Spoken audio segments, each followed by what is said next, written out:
سورہ تفسیر قرآن پارہ نمبر 24 سورۃ زمر۔ اعوذ باللہ من الشیطان الرجیم، بسم اللہ الرحمن الرحیم۔ سورۃ زمر کا بقیہ حصہ ہے۔ اس میں اللہ تعالیٰ ایک گناہ کی طرف اشارہ کر رہے ہیں کہ اللہ پہ جو جھوٹ بولے اور سچی بات کو جھٹلائے، عقیدہ آخرت، عقیدہ توحید کا منکر ہو، اس سے بڑھ کے ظالم کون ہوگا؟ کیونکہ شرک بھی جھوٹ ہے اور سب سے بڑا ظلم ہے، جیسے کہ اللہ تعالیٰ حدیث قدسی کا مفہوم ہے کہ میرے بندے نے مجھے گالی دی کہ اس نے کہا کہ میرے ہاں اولاد ہے۔ اسی طرح تمام عقائد کا انکار کرنے والا بہت بڑا ظالم ہے، جبکہ سچی بات کو بیان کرنے والے، ان کی تصدیق کرنے والے، یہ سب لوگ متقی ہیں اور انہی کو اپنے اعمال کا بہترین بدلہ دیا جائے گا۔ پھر اللہ تعالیٰ سوال کرتے ہیں، الیس اللہ بکافٍ عبدہ، کیا اللہ اپنے بندے کو کافی نہیں ہے؟ یہ غیر اللہ سے تم لوگ ڈرتے ہو کہ اللہ پہ بھروسہ تمہارے تمام عقائد باطلہ کو دور کرنے کے لیے کافی نہیں، تمہاری کفایت نہیں کرتا؟ پھر اللہ تعالیٰ جا بجا اپنی قدرت کی نشانیاں، دلائل دیتے ہیں کہ بھلا آسمان و زمین کو کس نے پیدا کیا، ان سے پوچھو تو یہ مانتے بھی ہیں، لیکن پھر بھی ہمارے وجود کے منکر ہیں۔ پھر فرماتے ہیں، قل حسبی اللہ علیہ یتوکل المتوکلون، آپ کہہ دیجئے کہ مجھے اللہ ہی کافی ہے۔ مزید اللہ تعالیٰ اپنی قدرت کی نشانیاں بتاتے ہیں کہ مرتے وقت اللہ تعالیٰ انسانوں کی روحیں قبض کر لیتا ہے، اور جس کا وقت آ گیا ہو موت کا تو پھر وہ روک لی جاتی ہے، ورنہ وہ جسم میں واپس بھیج دی جاتی ہے۔ اسی لیے نیند کو موت کی چھوٹی بہن بھی کہا جاتا ہے۔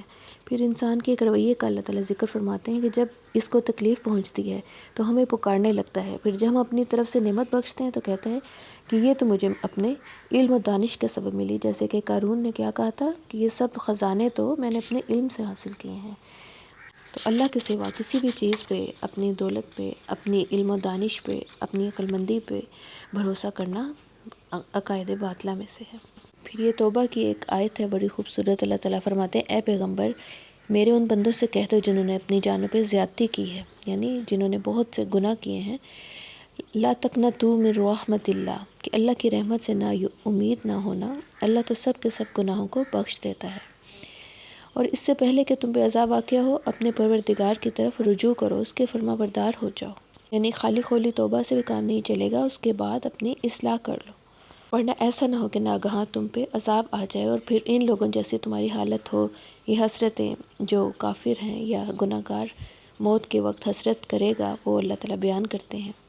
ایک یہ کہ وہ کہے گا کہ ہائے افسوس، میں نے یہ اللہ کے حق میں کیا تقصیر کی، کیا زیادتی کی اپنے اوپر، اور میں تو ہنسی میں ہی لگا رہا، مذاق سمجھتا رہا دین کے احکامات کو۔ یا پھر دوسری حسرت ہے کہ اگر مجھے اللہ ہدایت دیتا تو میں بھی پرہیزگاروں میں سے ہو جاتا۔ یا پھر تیسری بات وہ کہے گا جب عذاب دیکھ لے گا کہ کاش مجھے ایک دفعہ دوبارہ موقع ملے تو میں دنیا میں جا کے پھر نیکی کرنے والوں میں سے ہو جاؤں، بلکہ صرف متقی نہیں، محسنین میں سے ہو جاؤں، یعنی احسان کرنے والوں میں سے۔ لیکن یہ سب چیزیں اب ناممکن ہو جائیں گی۔ اللہ خالق کل شیء وہو علی کل شیء وکیل، اللہ ہر چیز کا پیدا کرنے والا ہے، وہی نگہبان ہے، اسی کے پاس آسمان اور زمین کی کنجیاں ہیں۔ وما قدر اللہ حق قدری، انہوں نے اللہ کی ویسے قدر شناسی نہیں کی جیسے کہ کرنی چاہیے تھی، جیسے کہ حق تھا۔ پھر قیامت کا نقشہ ہے کہ زمین آسمان قیامت کے دن اللہ کی مٹھی میں ہوں گے، آسمان اس کے دائیں ہاتھ میں لپیٹے ہوں گے، اور وہ ان لوگوں کی شرک سے پاک اور عالی شان ہے۔ اور جب سور پھونکا جائے گا تو جو لوگ آسمان میں ہیں اور جو زمین میں ہیں سب بے ہوش ہو کے گر پڑیں گے مگر جس کو اللہ چاہے۔ پھر دوسری دفعہ سور پھونکا جائے گا تو وہ سب کھڑے ہو کے دیکھنے لگیں گے، دوبارہ سے روحیں جسموں میں لوٹا دی جائیں گی۔ اور پھر کیا خوبصورت نقشہ ہے، وَأَشْرَقَتِ الْأَرْضُ بِنُورِ رَبِّهَا، اور زمین اپنے پروردگار کے نور سے چمک اٹھے گی، جگمگا اٹھے گی، اور اعمال کی کتاب کھول دی جائے گی، اور پیغمبر اور گواہ حاضر کیے جائیں گے، ان میں انصاف کے ساتھ فیصلہ کیا جائے گا، کوئی بے انصافی نہیں ہوگی اللہ کے دربار میں۔ جیسے دنیا کی عدالتوں میں تو کوئی شک و شبہ ہوتا ہے نا انصاف ملنے پہ، تو اللہ تو احکم الحاکمین ہے، اس کے دربار میں کوئی ناانصافی کا شبہ تک نہیں۔ پھر جنتی اور جہنمی لوگوں کا بیان کیا جا رہا ہے کہ کافروں کو گروہ در گروہ ہانکا جائے گا جہنم کے پاس، اور جب پہنچ جائیں گے اس کے پاس تو دروازے کھولے جائیں گے، اور داروغہ اور فرشتے بھی حیران ہوں گے کہ تم نے کیا زیادتی کی تھی، کیا پیغمبر نہیں آئے تھے تمہارے پاس، اور پروردگار کی آیتیں تمہیں پڑھ کے نہیں سنائی گئی تھی، اس دن کے پیش آنے سے تمہیں ڈرایا نہیں گیا تھا؟ تو وہ جواب دیں گے کیوں نہیں، لیکن کافروں کے حق میں کلمہ عذاب واقع ہو چکا تھا۔ اور پھر انہیں کہا جائے گا کہ جہنم کے دروازے میں داخل ہو جاؤ، یہی تکبر کرنے والا کا ٹھکانہ ہے، ہمیشہ رہو گے اس میں۔ اور جو لوگ اپنے پروردگار سے ڈرتے ہیں، متقی ہیں، ان کو گروہ در گروہ جنت کی طرف بھیجا جائے گا، یہاں تک کہ جب پہنچیں گے اس کے پاس دروازے کھول دیے جائیں گے اور ان سے کہا جائے گا، ان کے داروغہ، سلام علیکم طبتم فادخلوها خالدین، کہ سلام علیکم، تم بہت اچھے رہے، بس داخل ہو جاؤ اس میں ہمیشہ کے لیے۔ طبتم بڑا ہی خوبصورت یہ ویلکم کا جیسے ایک طریقہ ہے، اور کہتے ہیں واہ کیا کہنے، جس طرح ہم اپنی زبان میں کہتے ہیں کہ بہت اچھے رہے تم، کیا مارکس حاصل کیے ہیں، کیا امتحان دیا ہے، داخل ہو جاؤ اس میں، سلام علیکم، اور یہ تمہارا ٹھکانہ۔ سبحان اللہ، اللہم اجعلنا منہم۔ پھر اللہ تعالیٰ فرماتے ہیں کہ فرشتے بھی عرش کے گرد گھیرا باندھے ہوئے ہیں اور اس کی تسبیح کرتے ہیں، اور اس دن بھی وہ گھیرا لگائے ہوں گے اور انصاف کے ساتھ فیصلہ کیا جائے گا۔ سورۃ مومن ہے، مکی صورت ہے، اس میں کچھ اللہ تعالیٰ نے اپنی صفات بتائی ہیں۔ غافر الذنب، قابل التوب، شدید العقاب، ذی الطول، جو گناہ بخشنے والا ہے، توبہ قبول کرنے والا ہے، سخت عذاب دینے والا بھی ہے، ساتھ ساتھ صاحب کرم ہے، لا الہ الا ہو الیہ المصیر، اس کے سوا کوئی معبود نہیں، اسی کی طرف لوٹ کے جانا ہے۔ پھر اللہ تعالیٰ فرماتے ہیں کہ اللہ کی آیتوں میں وہی جھگڑتے ہیں جو کافر ہیں، اور ان مشرکوں کا شہروں میں چلنا پھرنا، پلنا پھولنا، ترقی کرنا تمہیں کہیں دھوکے میں نہ ڈال دے۔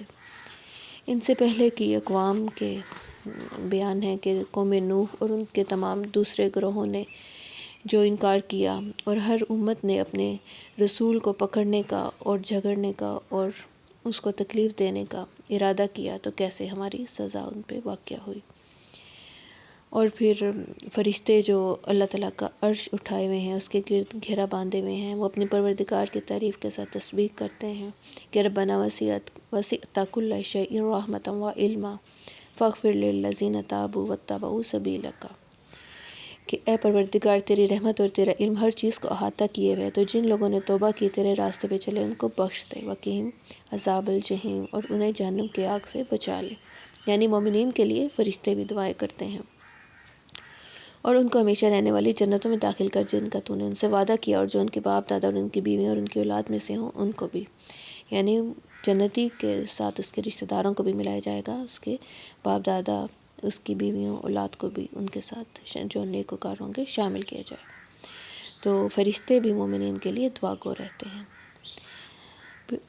کرنے کے کام کیا ہے؟ اللہ تعالیٰ فرما رہے ہیں کہ وہی تمہیں اپنی نشانیاں بھی دکھاتا ہے، رزق بھی دیتا ہے، مگر صرف نصیحت وہی پکڑتے ہیں جو رجوع کرنے والے ہوں۔ تو تم کیا کرو؟ اللہ کی عبادت کو خالص کر کے صرف اسی کو پکارو، چاہے کافروں کو یہ بات بری لگے۔ وہ مالک درجات عالی اور صاحب عرش ہے، اپنے بندوں میں سے جس کو چاہتا ہے اپنے حکم سے وہی بھیجتا ہے تاکہ ملاقات کے دن سے ڈرائے، جس دن وہ نکل پڑیں گے۔ قیامت کا نقشہ ہے یہاں، تو اللہ سے کوئی چیز ان کی مخفی نہ رہے گی۔ آج کس کی بادشاہت ہے؟ اللہ کی، جو اکیلا اور غالب ہے۔ یہ ایک اور حدیث سے ہمیں پتہ چلتا ہے کہ قیامت کے دن اللہ تعالیٰ آسمان و زمین کو اپنے ہاتھوں میں گھمائیں گے اور یہ الفاظ بولیں گے، لمن الملک اليوم، کہ آج کس کی بادشاہت ہے؟ تو کوئی جواب دینے والا نہیں ہوگا، کیونکہ سب کو موت آ چکی ہوگی، تو پھر خود ہی جواب دیں گے اللہ تعالیٰ، للہ الواحد القہار، اللہ کی جو اکیلا ہے اور غالب ہے۔ پھر مزید اللہ تعالیٰ ڈرا رہے ہیں قیامت سے کہ ان کو اس دن سے ڈراؤ جس دن کلیجے حلق کو آ رہے ہوں گے، اور نہ ہی ان کا کوئی دوست ہوگا، نہ ہی سفارشی۔ وہ تو آنکھوں کی خیانت کو بھی جانتا ہے، اور جو باتیں سینوں میں پوشیدہ ہیں اس کو بھی۔ آنکھوں کی خیانت سے کیا مراد ہے؟ ایک مفسر کے نزدیک جیسے کنکھیوں سے خواتین کی طرف دیکھنا، اس طرح کی باتوں کو دیکھنا جو منع کی گئی ہیں، اس کو آنکھوں کی خیانت کہا جاتا ہے۔ آگے پھر واقعہ موسیٰ علیہ السلام ہے کہ ہم نے ان کو بھیجا فرعون، حامان اور قارون کی طرف، مگر انہوں نے جھٹلا دیا، اور بنی اسرائیل پہ انہوں نے سخت قسم کے عذاب لاحق کیے، ان کی بیٹوں کو مروانا اور بیٹیوں کو زندہ رکھنا۔ پھر فرعون کہنے لگا، مجھے چھوڑو، میں تو موسیٰ کو قتل کروں گا، اور اس نے اپنے رب کو بلانا ہے تو بلا لے۔ حضرت موسیٰ علیہ السلام نے جواب دیا کہ میں اللہ کی پناہ میں آتا ہوں ہر متکبر سے۔ پھر ایک مومن شخص جو تھا ان کی قوم میں سے، فرعون کے لوگوں میں سے، جو اپنے ایمان کو چھپائے رکھتا تھا، در حقیقت وہ اللہ کو مان چکا تھا اور کلمہ توحید کہہ چکا تھا، تو وہ فوراً مدد کے لیے آیا اور کہنے لگا کہ تم ایک ایسے آدمی کو قتل کرتے ہو جو صرف اللہ کو اپنا واحد رب کہتا ہے، اس کا اور کوئی گناہ نہیں ہے۔ تو صرف کلمہ حق کی وجہ سے تم اس کی جان کے در پہ ہو۔ اگر وہ جھوٹا ہوا تو اس سے ہی جھوٹ کا نقصان ہوگا، اور اگر وہ سچا ہوا تو ایسا نہ ہو کہ کوئی عذاب تم پہ واقع ہو جائے جس کا وہ تم سے وعدہ کرتا ہے۔ اور اے قوم، آج تو تمہاری بادشاہت ہے، تمہیں غالب ہو، لیکن اگر اللہ کا عذاب آ گیا تو پھر تم کیا کرو گے؟ کون ہماری مدد کرے گا؟ اور کہنے لگا کہ اے قوم، مجھے تمہاری نسبت خوف ہے کہ کہیں تم پہ پہلی امتوں کی طرح عذاب نہ آ جائے، قوم نوح، قوم عاد، قوم سمود۔ یعنی یہاں پہ دعوت و تبلیغ کے کچھ اصول بتائے جا رہے ہیں کہ کس طرح خیر خواہی کے جذبے کے ساتھ دین کی دعوت دی جائے، پرانے قوموں کے واقعات پیش کیے جائیں اور بھلے طریقے سے یہ فریضہ انجام دیا جائے۔ اور پھر حضرت یوسف علیہ السلام بھی تمہارے پاس نشانیاں لے کے آئے تھے اور تم ان کے بارے میں بھی شک میں تھے۔ ان کی وفات کے بعد تم کہنے لگے کہ اب تو اللہ کوئی پیغمبر نہیں بھیجے گا، تو دیکھو اللہ نے تمہارے لیے پھر ہدایت اتاری ہے، تو اب تم ڈرو اللہ تعالیٰ سے۔ اور وہ ان کو دین کی طرف بلاتا رہا۔ پھر فرعون کہنے لگا کہ اے حامان، میرے لیے ایک محل بناؤ، اس پہ چڑھ کے میں آسمان کو دیکھوں اور میں اللہ کو دیکھ لوں، اور میں تو موسیٰ کو جھوٹا سمجھتا ہوں۔ اسی طرح اللہ تعالیٰ فرماتے ہیں فرعون کو اس کے اعمال بد اچھے معلوم ہوتے تھے، وہ راستے سے روک دیا گیا۔ اور پھر وہ مومن جو تھا وہ اپنی روش پہ قائم رہا، وہ کہتا رہا بھائیو میرے پیچھے چلو، میں تمہیں بلائی کا راستہ دکھاتا ہوں۔ یہ دنیا کی زندگی عارضی ہے، چند روز کا فائدہ ہے، اور آخرت ہمیشہ رہنے والا گھر ہے۔ جو برے کام کرے گا اس کو اس کا بدلہ ملے گا، اور جن نیک اعمال کرے گا چاہے وہ مرد ہو یا عورت، ایسے لوگوں کو جنت میں داخل کیا جائے گا۔ اور اے قوم، کہ تمہیں کیا ہو گیا؟ میں تمہیں نجات کی طرف بلاتا ہوں اور تم مجھے آگ کی طرف بلاتے ہو، اور جو بات میں تمہیں کہتا ہوں آگے چل کے تم اس کو یاد کرو گے۔ وَأُفَوِّضُ أَمْرِي إِلَى اللَّهِ، اور میں اپنا کام اللہ کے سپرد کرتا ہوں۔ إِنَّ اللَّهَ بَصِيرٌ بِالْعِبَادِ، بے شک اللہ اپنے بندوں کو دیکھنے والا ہے۔ یہ بہترین دعا ہے جو کہ وظیفے کے طور پہ یا کسی بھی وقت ہم کر سکتے ہیں۔ پھر اللہ پاک فرماتے ہیں حضرت موسیٰ علیہ السلام کو اللہ تعالیٰ نے ان کی چال و مکر و فریب سے محفوظ رکھا، اور فرعون والوں کو برے عذاب نے آ گھیرا، اور صبح شام وہ آگ کے سامنے پیش کیے جاتے ہیں۔ اس سے ہمیں قبر کے عذاب کا بھی پتہ چلتا ہے کہ اللہ تعالیٰ حال کی، یہ مستقبل کے نہیں بلکہ حال میں ان کا نقشہ بیان کر رہے ہیں کہ صبح شام انہیں آگ کے سامنے پیش کیا جاتا ہے، اور اسی طرح قیامت کے دن بھی سخت عذاب میں داخل کیے جائیں گے۔ اللہ پاک فرماتے ہیں اِنَّا لَنَنصُرُ رُسُلَنَا وَالَّذِينَ آمَنُوا فِي الْحَيَاةِ الدُّنْيَا، کہ ہم اپنے پیغمبروں کی اور جو لوگ ایمان لائے ہیں ان کی دنیا کی زندگی میں بھی مدد کرتے ہیں۔ وَيَوْمَ يَقُومُ الْأَشْهَادُ، اور جس دن گواہ کھڑے ہوں گے یعنی قیامت کے دن بھی۔ حضرت موسیٰ علیہ السلام کو ہم نے ہدایت دی اور بنی اسرائیل کو کتاب سے نوازا، اس میں عقل والوں کے لیے ہدایت اور نصیحت ہے۔ پھر اللہ پاک نبی پاک صلی اللہ علیہ وسلم کو حکم دے رہے ہیں کہ صبر کرو، اللہ کا وعدہ سچا ہے، اور صبح شام اپنے پروردگار کی تعریف کے ساتھ تسبیح کرتے رہو۔ لَخَلْقُ السَّمَاوَاتِ وَالْأَرْضِ أَكْبَرُ مِنْ خَلْقِ النَّاسِ، آسمان و زمین کا پیدا کرنا لوگوں کے پیدا کرنے کی نسبت بڑا کام ہے۔ وَلَكِنَّ أَكْثَرَ النَّاسِ لَا يَعْلَمُونَ، لیکن بہت سے لوگ نہیں جانتے۔ پھر اللہ پاک فرماتے ہیں دعا کی اہمیت کے بارے میں کہ ربکم قال ربکم ادعونی استجب لکم، تمہارے رب نے کہا کہ مجھ سے دعا کرو، میں تمہاری دعا قبول کروں گا۔ اور جو تکبر کرتے ہیں اور دعا مجھ سے نہیں کرتے، میری عبادت سے خود کو بڑا سمجھتے ہیں، ان قریب و جہنم میں ذلیل ہو کے داخل ہوں گے۔ مزید اپنی قدرت کی نشانیاں بتاتے ہیں کہ اللہ ہی تو ہے جس نے رات بنائی تاکہ اس میں آرام کرو، دن کو روشن بنایا تاکہ کام کرو، یہی تمہارا پروردگار ہے جو ہر چیز کا پیدا کرنے والا ہے۔ اور پھر اس نے زمین میں تمہاری ٹھہرنے کی جگہ بنائی، آسمان کو چھت بنایا، تمہاری صورتیں بنائیں، اور صورتیں بھی بہت اچھی بنائیں، کیا اچھی بنائیں، تمہیں پاکیزہ چیزیں کھانے کو دیں۔ اور وہ زندہ ہے جسے موت نہیں، اس کے سوا کوئی عبادت کے لائق نہیں، اسی کو خالص کر کے پکارو۔ اس نے تمہیں مٹی سے بنایا، پھر نطفہ بنا کے، پھر لوتھڑا بنا کے تمہیں نکالتا ہے تاکہ تم بچے ہوتے ہو، پھر اپنی جوانی کو پہنچتے ہو، پھر بوڑھے ہو جاتے ہو، کوئی تو پہلے مر جاتا ہے اور کوئی اپنے وقت مقرر تک پہنچتا ہے تاکہ تم سمجھو۔ وہی زندہ کرتا ہے، مارتا ہے، اور کسی کام کے لیے وہ صرف کن کہتا ہے تو وہ ہو جاتا ہے۔ پھر قیامت کا نقشہ ہے کہ جب ان کی گردنوں میں توق اور زنجیریں ہوں گی، یہ کافر اور ظالم لوگ گھسیٹے جائیں گے، پھر کھولتے ہوئے پانی میں اور پھر آگ میں جھونک دیے جائیں گے۔ پھر ان سے سوال کیا جائے گا کہاں ہیں تمہارے شریک جن کو تم اللہ کو چھوڑ کے بلاتے تھے، آج ان سے کیوں مدد طلب نہیں کرتے؟ کہا جائے گا ادخلوا ابواب جہنم خالدین فیہا، داخل ہو جاؤ جہنم کے دروازوں میں ہمیشہ رہو۔ نبی پاک صلی اللہ علیہ وسلم کو صبر کرنے کا حکم دیا جا رہا ہے کہ ہم نے پہلے بھی آپ سے پیغمبر بھیجے، کچھ کے حالات تو آپ سے بیان کیے ہیں، کچھ ایسے ہیں جن کے حالات ہم نے بیان نہیں کیے، لیکن ہر پیغمبر اللہ کوئی بھی نشانی یا معجزہ ہمارے حکم سے ہی لایا، اور جب اللہ کا حکم آ پہنچا تو انصاف کے ساتھ فیصلہ کر دیا گیا، پہلے بھی اور اب بھی یہی ہوگا۔ پھر اللہ تعالیٰ مزید اپنی قدرتیں بتاتے ہیں کہ تمہارے لیے چوپائے بنائے، چوپائے جانور جن میں سے تم بعض پہ سوار ہوتے ہو، بعض کو کھاتے ہو، اس میں اور بھی بہت سے فائدے ہیں، جیسے کہ ہم ان سے اون، گوشت، ان کی ہڈیوں سے، چمڑے سے مختلف چیزیں بناتے ہیں، ان پہ سواری کرتے ہو، اور کشتیوں پہ بھی تم سوار ہوتے ہو، اور وہ تمہیں اپنی نشانیاں دکھاتا ہے۔ یہ آیات اللہ تنکرون، تو کس کس نشانی کو تم نہ مانو گے؟ اس سے پہلے بھی ہمارے رسولوں کو جنہوں نے جھٹلایا اور وہ اترانے لگے اپنے خیال پہ، اپنے زوم میں، حتیٰ کہ اسی چیز نے ان کو آ گھیرا جس کا وہ مذاق اڑایا کرتے تھے، یعنی عذاب کا۔ اور جب وہ عذاب دیکھ چکے تو پھر ان کا ایمان نے کوئی فائدہ نہیں دیا، یعنی موت کو یا عذاب کو دیکھ کے پھر جو توبہ کرتا ہے وہ قبول نہیں ہوتی، وہاں کافر گھاٹے میں پڑ کے رہ گئے۔ سورۃ حامیم سجدہ بھی مکی صورت ہے۔ پہلے قرآن پاک کی فضیلت بیان کر کے نبی پاک صلی اللہ علیہ وسلم کی کچھ صفات کا ذکر ہے کہ میں بھی تمہاری طرح ہی ایک آدمی ہوں، بشر ہوں، بس مجھ پہ وحی آتی ہے اور مجھے توحید کی طرف بلایا جاتا ہے کہ سیدھے راستے کی طرف متوجہ رہو اور اسی سے مغفرت مانگو۔ عقیدہ توحید کے دلائل اللہ تعالیٰ پیش کرتے ہیں کہ اس نے زمین میں پہاڑ بنائے، اس میں برکت رکھی، اس میں سامان معیشت مقرر کیا، اور پھر آسمان کی طرف متوجہ ہوا تو وہ پہلے دھواں تھا، پھر اس نے زمین سے اور آسمان سے فرمایا کہ دونوں آؤ، چاہے خوشی سے آؤ یا ناخوشی سے، مگر وہ دونوں خوشی سے آئے۔ پھر اس نے 7 آسمان بنائے اور ہر آسمان میں اس کے کام کا حکم بھیجا۔